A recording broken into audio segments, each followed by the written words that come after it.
Repetition मतलब किसी काम को अगर बार बार दोहराया जाए तो हम लोग रिपीटेशन कहते हैं। हमारे डेली लाइफ में बहुत सारे ऐसे काम हैं डेली दोहराते हैं यानी रिपीट करते हैं। तो स्टूडेंट हैं, आपके स्कूल जाने का जो काम है वो रिपीट होता है। और आपकी मम्मी हाउस वाइफ है तो उनका जो खाना बनाने वाला काम है वो डेली रिपीट होता है। कि पापा का ड्यूटी जाने का काम है रिपीट होता है। तो रिपीटिशन के लिए कंप्यूटर में हम लोग फॉर लूप का इस्तेमाल करते हैं। अगर फॉर लूप को रेंज के साथ यूज करते हैं तो एक्स्ट्रा बेनिफिट भी मिलता है। पहला बेनिफिट, अगर किसी काम को n टाइम्स रिपीट करना है फॉर के साथ रेंज का यूज बेस्ट है। For I in range 10, range में लिख दीजिए 10, ये वर्ड रिपीट हो जाएगा। दूसरा फायदा, कभी क्या होता है मैथमेटिकल प्रॉब्लम को हम लोग सॉल्व करते हैं, वहाँ भी रिपीटेशन होता है, लेकिन उस रिपीटेशन में एक खास तरह का पैटर्न भी रहता है। टीचर ने कहा 1 से 100 के बीच में जितना ऑड नंबर को डिस्प्ले कीजिए। नंबर तो डिस्प्ले करना है और बार बार करना है,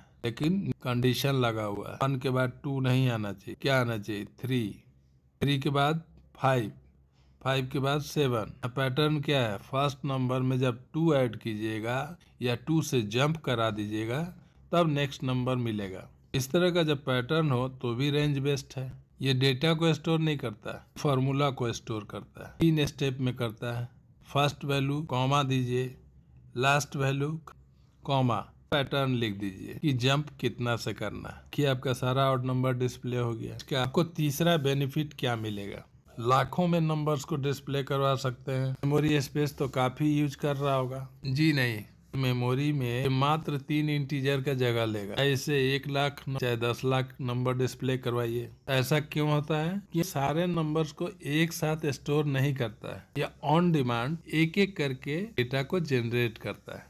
मेमोरी का एक बहुत ही छोटा हिस्सा इसको चाहिए। यही काम अगर आप लिस्ट का इस्तेमाल करके करेंगे, एरे वेरिएबल है, उस मेमोरी का खपत आपका बढ़ जाएगा। कोडिंग में देखिए रेंज का इस्तेमाल हुआ है, 10 नंबर्स को डिस्प्ले करा रहे हैं। आखिर ये रेंज मेमोरी में स्पेस कितना ले रहा है। रेंज का साइज है 48 बाइट्स, इसलिए रेंज का कैपेसिटी बढ़ाते हैं। अब कर देता हूँ 100 तक नंबर डिस्प्ले किया, लेकिन साइज देखिए अभी भी वही है 48। सिर्फ फार्मूला स्टोर करके रखा हुआ है, डेटा को स्टोर नहीं कर रहा है। अब यही काम हम लोग लिस्ट से करेंगे। सिर्फ लिस्ट को सिर्फ 5 नेचुरल नंबर को दिखलाना है। अब इस लिस्ट का साइज देखिए 104 बाइट्स। सिर्फ 2 डेटा बढ़ा देते हैं लिस्ट में, देखिए इसका साइज कितना फर्क पड़ जाता है, 120 बाइट्स हो गया। तो समझ गए ना, बाकी लोग मेमोरी हमारा खा रहे हैं और रेंज मेमोरी हमारा बचा रहा है। अगर रेंज को रियल लाइफ के एग्जांपल से समझना है, चलिए गोलगप्पे खाने, पानी गोलगप्पे वाले को ध्यान से देखिएगा, वो रेंज के कंसेप्ट को बखूबी इस्तेमाल करता है। नमक एक और दे दो ना। क्या जीजा जी, एक और दो। जीजा जी बोल बोल के 7 पत्ते खा गई हो। गोलगप्पे हैं ये, इसके अंदर मिर्चें होती हैं। सुबह सुबह शौचालय में जवाब देना होगा। चलो जाओ ऐसे। केदारा कंक्लूजन यही है कि फॉर लूप में अगर रेंज का इस्तेमाल करते हैं तो काम आपका रिपीट भी होगा, कंट्रोल में भी रहेगा, मेमोरी का इफिशिएंट इस्तेमाल भी होगा। अच्छा लगा तो लाइक करो, शेयर करो, सब्सक्रिप्शन दो।